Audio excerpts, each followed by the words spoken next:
श्री स्वामी समर्थ. नमस्कार मंडळी, स्वागत आहे तुमचे माझ्या यूट्यूब चॅनलवरती. आजचा दिवस तुम्हाला खूप छान सुखाचा आनंदाचा जाऊ हीच स्वामींच्या चरणी प्रार्थना करते आणि आज या नवीन व्हिडिओला सुरुवात करते. उद्या आहे 11 ऑक्टोबर 2024, वार शुक्रवार आणि या दिवशी आलेले आहेत नवरात्र महादुर्गाष्टमी. आपल्या हिंदू धर्मात नवरात्रीला विशेष महत्त्व आहे. अश्विन महिन्यात साजरी केली जाणारी ही शारदीय नवरात्र या काळात माता दुर्गेच्या 9 रूपांची पूजा केली जाते. यंदा शारदीय नवरात्र ही 3 ऑक्टोबरपासून सुरू झाली आहे आणि या नवरात्रीची समाप्ती 12 ऑक्टोबरला म्हणजे शनिवारी दसऱ्याच्या दिवशी होणार आहे. नवरात्रीमध्ये येणाऱ्या अष्टमी आणि नवमी या 2 तिथींना विशेष महत्त्व दिले जाते. या अष्टमीला महाअष्टमी असे देखील म्हटले जाते. या दिवशी माता दुर्गेचे 8वे रूप गौरीची पूजा केली जाते. गौरीचे वाहन बैल आणि शस्त्र त्रिशूल आहे. असे मानले जाते की महाअष्टमीच्या दिवशी दुर्गा मातेने चामुंडा या राक्षसाचा वध केला होता. त्यामुळे या तिथीला विशेष महत्त्व आहे असे मानले जाते. जो कुणी या दिवशी माता दुर्गेची खऱ्या मनाने पूजा करतो त्याच्या सर्व मनोकामना पूर्ण होतात आणि त्याला देवीचा विशेष आशीर्वाद मिळत असतो. या दिवशी देवीच्या शस्त्रांची पूजा करण्याची परंपरा आहे. त्यामुळे या दिवशी वीर अष्टमी असेही म्हटले जाते. ही तिथी अतिशय शुभ मानली जाते. या दिवशी निर्जल उपवास केल्याने आपल्या मुलांचे दीर्घ आयुष्य वाढते. या दिवशी पतीच्या दीर्घ आयुष्यासाठी सुद्धा प्रार्थना करतात. गौरीला लाल चुनरीसुद्धा अर्पण केली जाते. या दिवशी अनेक घरांमध्ये कन्यापूजन सुद्धा केले जाते.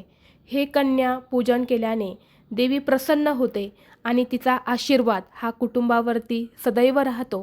त्याचबरोबर या दिवशी काही प्रभावी उपायसुद्धा केले जातात.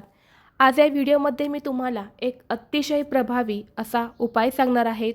उद्या शुक्रवार महादुर्गा अष्टमीच्या दिवशी आपल्याला घरात हे एक फळ आणायचं आहे. हे फळ आणल्याने घरातील 7 पिढ्यांचं दारिद्र्य नष्ट होऊन फक्त 24 तासातच घरातील इडापिडा, नकारात्मकता, नजरबाधा, अडचणी, पितृदोष नष्ट होईल. घरात सुख, शांती, समृद्धी नांदेल आणि कुटुंबाची भरभरून प्रगती होईल. असा हा एक उपाय आज या व्हिडिओमध्ये मी तुमच्यासोबत शेअर करणार आहेत. त्यामुळे तुम्ही हा व्हिडिओ स्किप न करता शेवटपर्यंत पाहत राहा. चॅनलवरती नवीन असाल तर सबस्क्राईब करा आणि असेच माहितीपूर्व नवनवीन व्हिडिओ पाहण्यासाठी बेल आयकॉनला प्रेस करा. तर पहा, तुम्हाला सांगितल्याप्रमाणे नवरात्रीमध्ये येणारी अष्टमी आणि नवमी या 2 तिथींना विशेष महत्त्व दिले जाते. उद्या अष्टमी तिथी आहे आणि उद्या अष्टमीच्या दिवशी आपल्याला हे जे फळ आहे तर हे घरात आणायचं आहे. जर आपल्या घरामध्ये नकारात्मकता असेल, काही वाईट शक्ती आपल्या घरामध्ये असेल, तसेच बाहेरून येणारी एखादी व्यक्ती जर आपल्याशी खूप चांगले बोलत असेल पण त्या व्यक्तीच्या मनात आपल्याबद्दल वाईट विचार असेल, त्या व्यक्तीच्या मनामध्ये आपल्याबद्दल निगेटिव्हिटी असेल, तर नक्कीच आपल्या घराला दोष लागत असतात. आपल्या घरामध्ये एक नकारात्मकता, वाईट शक्ती जी आहे तर ती प्रवेश करत असते आणि अशावेळी आपल्या घरामध्ये अनेक अडचणी यायला सुरुवात होते. जसे की कुटुंबामध्ये सर्व काही चांगलं असतं परंतु अचानक घरामध्ये भांडणं सुरू होतात. नवरा बायकोंचं पटत नाही, मुलं चांगलं वागत नाही, मुलांच्या प्रगतीमध्ये अडथळे येतात, घरामध्ये आलेला पैसा टिकत नाही, आलेला पैसा हा कोणत्या कारणातून घरातून पुन्हा निघून जातो. यामुळे घरामध्ये सतत गरिबी, आर्थिक तंगी जी आहे तर ती जाणवत असते. तसेच कुटुंबामध्ये जे व्यक्ती असतात तर त्यांच्या मनामध्ये निगेटिव्ह विचार येतात. तसेच घरातले व्यक्ती जे आहेत तर ते एकमेकांवरती चिडचिड करतात.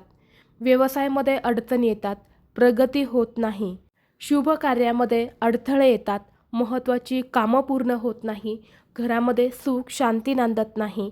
तर यासारख्या अडचणी ज्या आहेत तर त्या आपल्या घरामध्ये येत असतात आणि यामुळे हे एक फळ जर आपण उद्या महादुर्गाष्टमीच्या दिवशी आपल्या घरात आणले तर आपल्या घरातील सर्व अडचणी ज्या आहेत तर त्या 100% दूर होतील. तर तुम्हाला उद्या या दुर्गा अष्टमीच्या दिवशी आपल्या घरामध्ये कोहळा हे जे फळ आहे तर हे घरामध्ये आणायचं आहे. कोहळा हे सर्वांनाच माहीत आहे. कोहळा हे फळ कुठे मिळते? तर जिथे भाजी मार्केट असते, तर त्या भाजी मार्केटमध्ये कोहळा हे फळ जे आहे तर ते विकायला असतेच. तसेच बऱ्याच ठिकाणी बघा, जिथे फूलभंडार असेल तर तिथे सुद्धा हा कोहळा जो आहे तर तो महादुर्गाष्टमीच्या दिवशी विकायला ठेवला जातो. तर तिथून सुद्धा तुम्ही हा जो कोहळा आहे तर हे फळ घरी आणायचं आहे. कोहळा घेताना ज्याला देठ असतो, तर देठाचाच कोहळा तुम्हाला घरी आणायचा आहे. बिना देठाचा कोहळा हा तुम्हाला खरेदी करायचा नाही. कोहळा तुम्ही घरी आणल्यानंतर तो तुम्हाला स्वच्छ पाण्याने धुवायचा आहे आणि यानंतर या कोहळ्याच्या एका बाजूला तुम्हाला कुंकवाने एक स्वस्तिक काढायचं आहे आणि दुसऱ्या बाजूने तुम्हाला अष्टगंधाने ओम काढायचा आहे. त्यानंतर तुम्हाला देठापासून ते खालीपर्यंत काळ्या गंधाने किंवा काजळाने एक तुम्हाला रेख जी आहे तर ती ओढायची आहे. त्यानंतर कोहळा हा तुम्हाला देवाजवळ ठेवून त्याची पूजा करायची आहे. पूजा करताना हळद, कुंकू, अक्षता अर्पण करायचे आहेत. दिवा, अगरबत्ती तुम्हाला ओवाळून घ्यायच्या आहेत. यानंतर तुम्हाला दोन्ही हात जोडून प्रार्थना करायच्या आहेत. प्रार्थना करत असताना घरात असणाऱ्या वाईट शक्तीपासून, नजरदोष यापासून कुटुंबाचे सगळ्यांचे रक्षण करण्यासाठी तुम्हाला प्रार्थना करायच्या आहेत. आणि यानंतर तुम्हाला घरात किंवा घराबाहेर ते कोहळा जे फळ आहे तर हे तुम्हाला टांगायचं आहे. आपल्या घराचा मुख्य दरवाजा असतो तर त्यावरती तुम्हाला हे जे फळ आहे तर हे टांगायचं आहे. मग तुम्ही ते टांगताना एखाद्या कपड्यामध्ये सुद्धा बांधू शकतात किंवा तसेच तुम्हाला दोरीने सहज बांधणं शक्य असेल तर तो कोहळा जो आहे तर तो तुम्हाला बांधायचा आहे. कोहळा टांगल्यानंतर कधीकधी 8 दिवसाच्या आतच तो खराब होतो, कारण अशुभ ऊर्जा सामावण्याची त्याची क्षमता जी आहे तर ती संपलेली असते. अशावेळी कोहळा जो आहे तर तो सडतो आणि त्यातून पाणी गळते. ज्यावेळी असे होते तेव्हा तो कोहळा तुम्हाला काढून कचऱ्यामध्ये टाकून द्यायचा आहे आणि पुन्हा नवीन कोहळा आणून तुम्ही जो आहे तर तो याच पद्धतीने पूजा करून तुम्हाला लावायचा आहे. शक्यतो हा तुम्ही शनिवारी किंवा अमावस्येच्या दिवशी लावला तरीसुद्धा चालेल.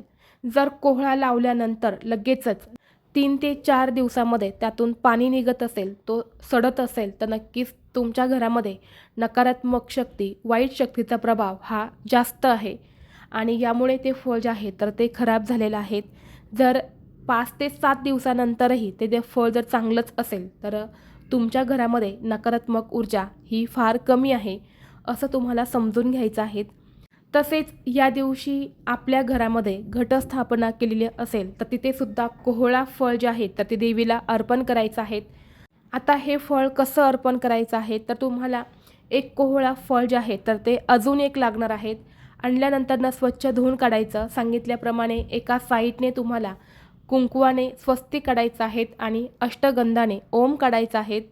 आणि त्याचबरोबर काळा गंध जो असतो तर त्या गंधाने तुम्हाला त्या कोहळ्याच्या देठापासून ते खालीपर्यंत तुम्हाला एक काळ्या रंगाची रेघ ओढून घ्यायची आहे.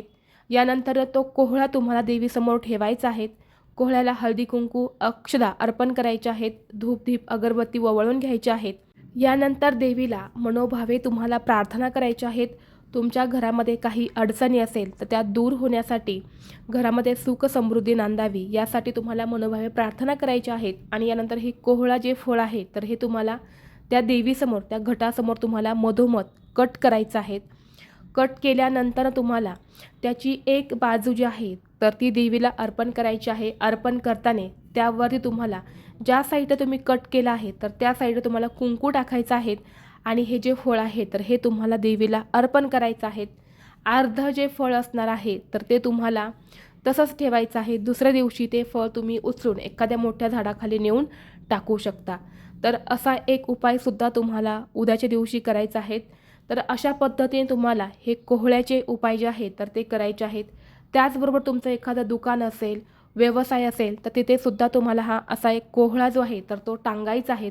यामुळे जर आपल्या उद्योग व्यवसायामध्ये काही अडचणी येत असेल, वृद्धी होत नसेल, कुणाची काही नजरबाधा लागलेली असेल तर ती नक्कीच दूर होते आणि व्यवसायामध्ये प्रगती होते. व्हिडिओ तुम्हाला आवडला असेल तर लाईक करा, चॅनेलवरती नवीन असाल तर सबस्क्राईब करा आणि हा व्हिडिओ आपल्या मित्रपरिवारासोबत जास्तीत जास्त शेअर करा. चला तर मग भेटू असंच पुढल्या एका नवीन व्हिडिओमध्ये. तोपर्यंत सर्वांना श्री स्वामी समर्थ.